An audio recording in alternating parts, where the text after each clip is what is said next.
നമ്മളിപ്പോൾ 2 ദിവസമായുള്ളൂ. എക്സ്റേ എടുത്തപ്പോഴാണ് ഇത് പ്രോപ്പറായിട്ട് അറിയുന്നത്. ഇതിനു വേണ്ടി എടുത്ത എക്സ്റേ അല്ല അല്ലേ? ഇതിനു വേണ്ടി എടുത്ത എക്സ്റേ അല്ല. എങ്ങനെയായിരുന്നു എക്സ്റേയിലേക്ക് എത്തിയത്? എങ്ങനെയാണ്, എന്തായിരുന്നു അതിൻ്റെ ഒരു മൂത്രത്തിക്കല്ലിൻ്റെ ഒരു ബേസിക്കലി പോയിട്ട് അത് കാണിച്ച് കൺസൾട്ട് ചെയ്തപ്പോൾ അവർ പറഞ്ഞിട്ട് എക്സ്റേ എടുത്തപ്പോഴാണ് ഇത് കാണുന്നത്. സർക്കാർ ആശുപത്രിയിലായിരുന്നോ? ഇല്ല, നമ്മൾ പുറത്തുനിന്ന് പ്രൈവറ്റിലാണ് ചെയ്തത്. വേദന ഉണ്ടാകുമ്പോഴൊക്കെ ആശുപത്രി ചെല്ലുമ്പോൾ എന്തായിരുന്നു മറുപടി? അല്ല, കാരണം വേദന ഇത് എക്സ്റേ ഒന്നും എടുക്കാൻ ഇതുവരെ പറഞ്ഞിട്ടില്ല. നോർമലി കൺസൾട്ട് ചെയ്ത് മരുന്നും തന്ന് പറഞ്ഞാൽ പോവായിരുന്നു. മരുന്നും ഇഞ്ചക്ഷൻ ഒക്കെ എടുത്തല്ലോ.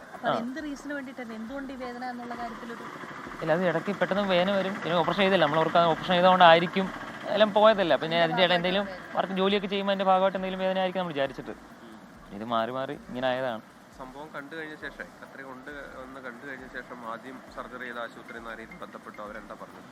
ഇല്ല, നമ്മൾ അങ്ങോട്ട് ചെല്ലുമായിരുന്നു. നമ്മൾ അങ്ങോട്ട് ചെന്നിട്ട് അവർ പെട്ടെന്ന് തന്നെ കൺസൾട്ട് ചെയ്ത് പെട്ടെന്ന് ആക്കി തരാം എന്ന രീതിയിലായിരുന്നു അവർ. അത് ഫോർ കോമൺ സെക്ഷൻ അവരുടെ ഭാഗത്ത് തെറ്റൊന്നുമില്ല. അവർ ആ ചികിത്സ എടുത്ത് ഈ പ്രോപ്പർ എടുത്ത് മാറ്റി തരാം എന്ന് അവർ പറഞ്ഞിട്ടുള്ളായിരുന്നു. കോമൺ സെക്ഷനോ അങ്ങനെ ഇവരുടെ ഭാഗത്ത് തെറ്റാണെന്നും നമ്മളതിങ്ങനെ നമുക്ക് സാധനം മാറിയാൽ മതി. മെയിൻ കൺസൾട്ട് ചെയ്തിട്ട് കോമൺ സെക്ഷനോ കാര്യങ്ങളൊന്നും അവരുടെ ഭാഗത്തുനിന്നൊന്നും ഇല്ല. പിന്നെ നമ്മളെന്നാ പിന്നെ ന്യൂസ് ആക്കിയത് വരാനോ അങ്ങനെ എന്തെങ്കിലും പറഞ്ഞോ? ആഴ്ച വന്നിട്ട് സർജറി ചെയ്ത് നമുക്ക് പെട്ടെന്ന് മാറ്റാം. തിങ്കളാഴ്ച അഡ്മിറ്റ് ആകാനാണ് അവർ പറഞ്ഞത്. കേസ് കൊടുക്കാൻ പറയാൻ നിങ്ങൾക്ക് കൊടുക്കാന്നുള്ള ഓപ്ഷനാണ്. നമ്മൾ ഇപ്പം പിന്നെ കേസിലോട്ട് മുന്നോട്ട് പോകാന്ന് വിചാരിച്ചു. നിയമപരമായിട്ട് മുന്നോട്ട് പോകാൻ തീരുമാനിച്ചു. എന്തെങ്കിലും കൊടുത്തിട്ടുണ്ടോ ഇതിനോ? അമ്പലപ്പുഴയിൽ ട്രിപ്പിന് കൊടുക്കും. സ്റ്റേഷനിൽ ഇവിടുത്തെ ഇവർ ഇങ്ങോട്ട് റിപ്പോർട്ട് ചെയ്ത് ഇവിടുത്തെ പോലീസിലും ഇവിടെ സ്റ്റേഷനിലും പരാതി കൊടുക്കും. അങ്ങനെ മുഖ്യമന്ത്രി അങ്ങനെ ആരും ബന്ധപ്പെട്ടിരുന്നോ? ആരും അങ്ങനെ ബന്ധപ്പെട്ടൊന്നുമില്ല. KC വേണുഗോപാൽ സാറിൻ്റെ അവരുടെ ടീംസാണ് ഇവിടെ അറേഞ്ച് ചെയ്തതും അവരാണ് ഇങ്ങോട്ട് ഫുള്ള് റെഫർ ചെയ്യുന്നതും എല്ലാം. സോ അവരുടെ എമൗണ്ടിൽ അവർ കൺസൾട്ട് ചെയ്തോളാന്നാണ് അവർ പറയുന്നത്. ഇത്രയും കാലം അമ്മയ്ക്ക് കടുത്ത വേദനയായിരുന്നല്ലോ. ഇപ്പോൾ ഇവിടെ ഇപ്പോൾ അഡ്മിറ്റ് ചെയ്തു, അതിനുള്ള മരുന്നുകൾ ഇപ്പോൾ ആശ്വാസം ഉണ്ടോ? ഇപ്പോൾ ആള് റെസ്റ്റ് എടുക്കുവാണ്, ഉറക്കമാണ്, കുഴപ്പമില്ല. ഇന്നത്തേക്ക് ചിലപ്പം മേ ബി കാണാൻ ചാൻസ് ഉണ്ട് സർജറി.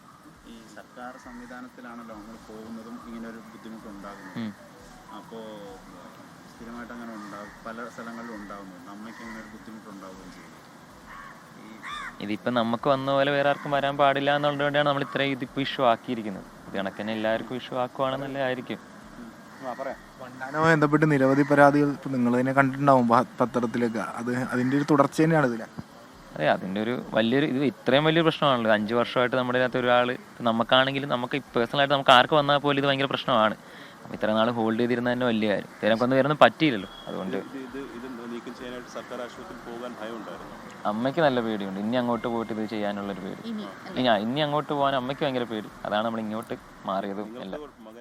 വണ്ടാനം മെഡിക്കൽ കോളേജിലെ ചികിത്സാ പിഴവിനെ തുടർന്ന് വയറ്റിൽ കത്രി കുടുങ്ങിയ ഉഷാ ജോസഫിന്റെ മകൻ മാധ്യമങ്ങളോട് സംസാരിക്കുകയായിരുന്നു.